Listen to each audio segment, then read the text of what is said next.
AFA Today. And we welcome you to the city of New York, the belly of the news beast, the shadow of the Freedom Tower, and just north of the historic Trinity Church Cemetery, where many of our founders are buried. And we coming to you on this Friday edition of AFA Today on AFR Talk. Kevin McCullough is my name, hoping to finish the week in style, if we can. We've got another snowmageddon headed through the Midwest and into the Northeast, so we'll see. We'll see how that goes. Should be kind of interesting. But we've got some stuff to talk about. Not a heavy news day. There's no major breaking story that we need to give a lot of coverage to today. So I want to have a little bit of a more philosophical day here at AFA Today. Kevin McCullough is my name. I was just thinking about this issue that I had been reading previously today on onenewsnow.com.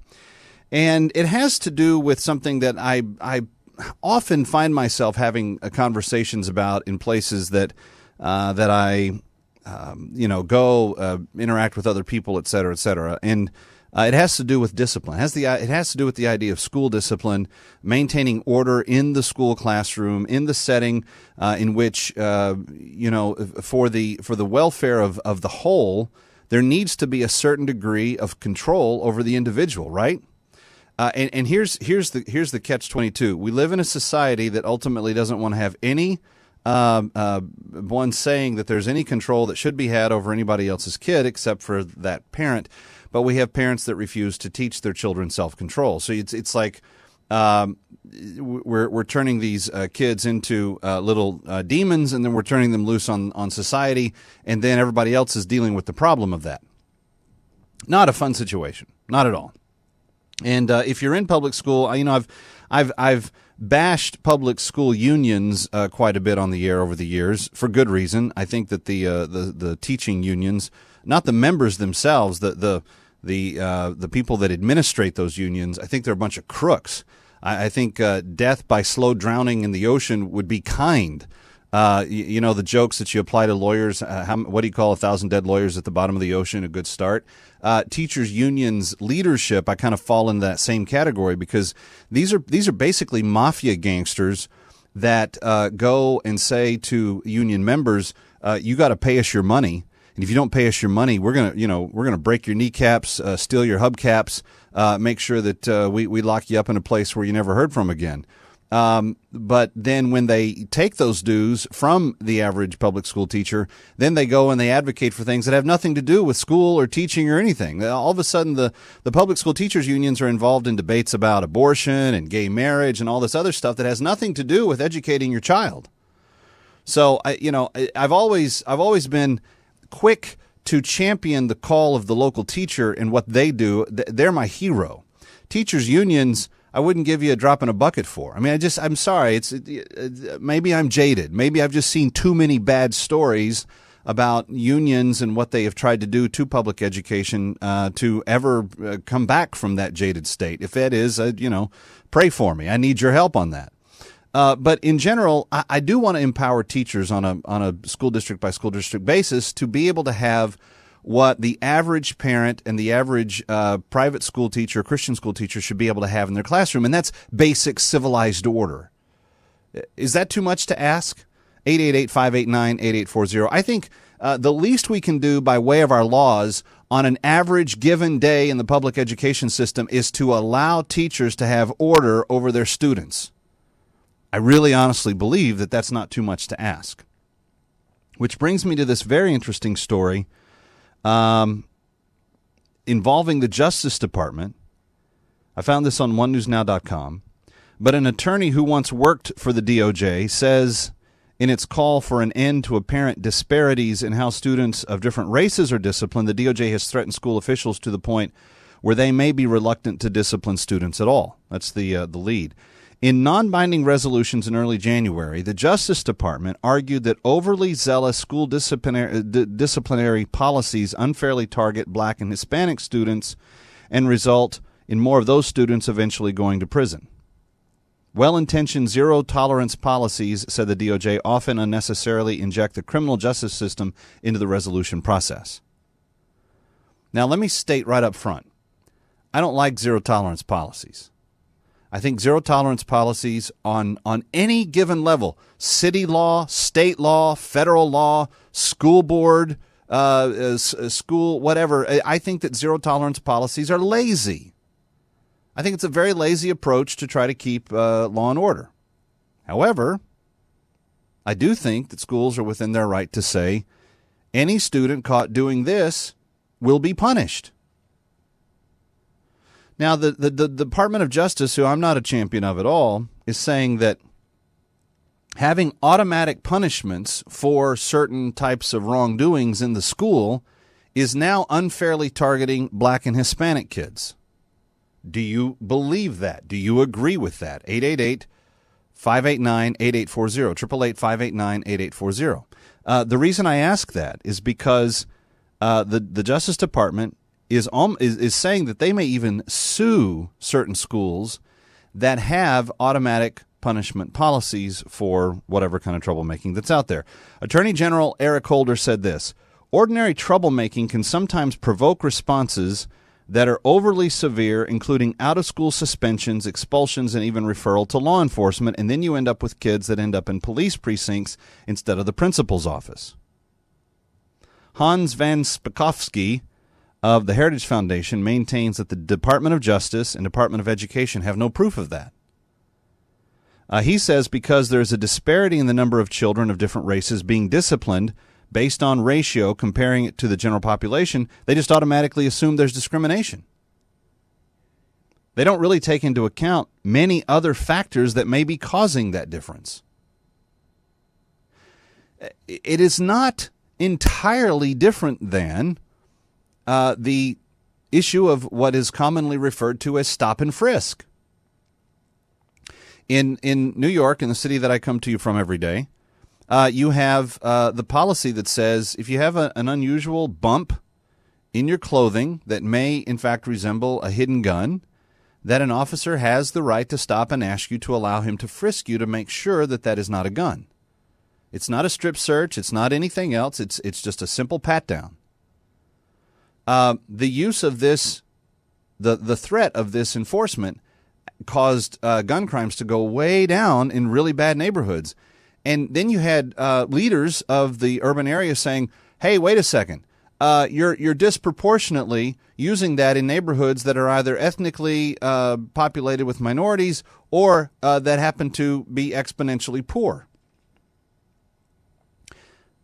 But that's not necessarily why the police were doing that. At least that's my understanding of it. Just because some of those things happen in certain neighborhoods, is it automatically the assumption that it is race or poverty that is being targeted in the carrying out of such policies? In the public school system, Eric Holder goes, oh, you've got more people that are being referred to law enforcement and other disciplinary matters out of these particular locations, therefore it must be racist. My question is this: is it possible?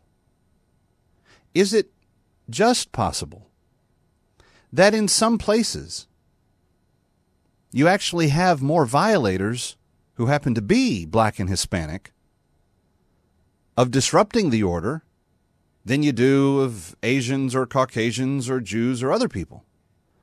Is it possible that in some instances there's a correlation between the enforcement of the rules and the behavior that violates those rules?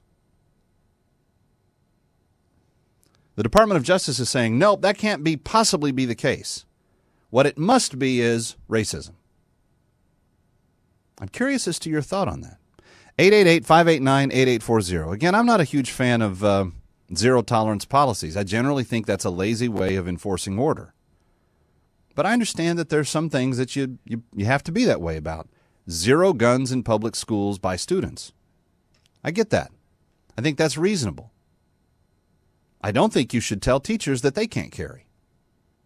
And I don't think that you should ever make it all-inclusive that one group can or one group can't. I think that you need to have a set of criteria by which people are qualified to carry their guns. And then I think there would be less school shootings if the students that pull them off were afraid that a teacher might shoot back. I just think it's a deterrent.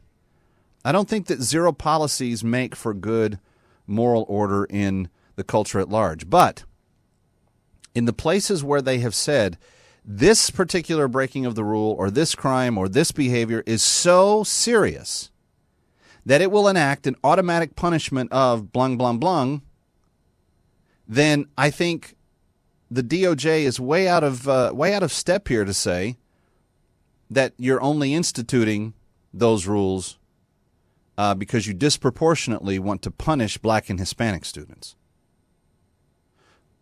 What if you could prove statistically, and it's not based on ethnicity and it's not based on race, but what if you could prove statistically in certain school districts that the majority of the offenders were Black or Hispanic?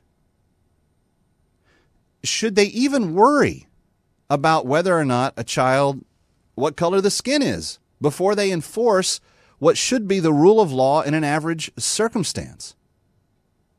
This is where, to me, government starts going, hey, we're gonna put this artificial template down, and if you don't have the expectations of meeting this artificial template, we're going to call you racist.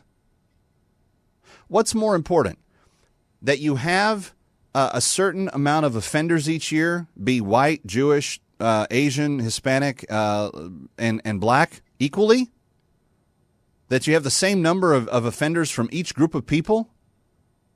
Or is what's really important the fact that you have some sort of order in the classroom? Kevin, that's a racist question to even ask. How? Doesn't it benefit all students equally to have an orderly classroom? Don't the other Black and Hispanic students that actually want to learn and are paying attention and not creating the bad behavior, don't they benefit from an orderly classroom in which justice and order are the rule of the day? This is where I just wish we could pull ourselves out of our little talking points bubble from time to time and really look at what's going on. Because I think we get so clued into, oh, he said Black, or oh, he said Hispanic. We get so hyper about some of this stuff that I think if we looked at it from the set of priorities that we should be, which is in the educational process, what is best for the children? I feel like if we asked that question, we'd institute policies based on a different set of criteria than what the government is trying to force feed into these circumstances. Maybe I'm completely wrong. I'd be curious to know what you think, though. 888-589-8840, 888-589-8840, 888-589-8840. Okay.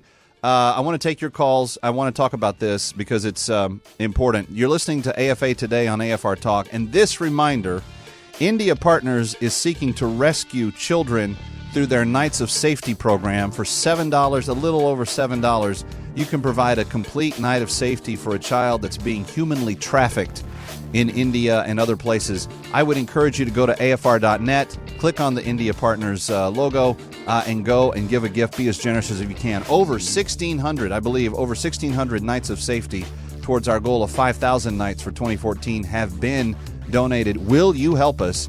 Go to afr.net, click on India Partners, afr.net, click on India Partners. Your phone calls on a Friday from Lower Manhattan in the shadow of the Freedom Tower, right across the bay from the Statue of Liberty. I'm Calvin McCullough. This is AFA Today on AFR Talk.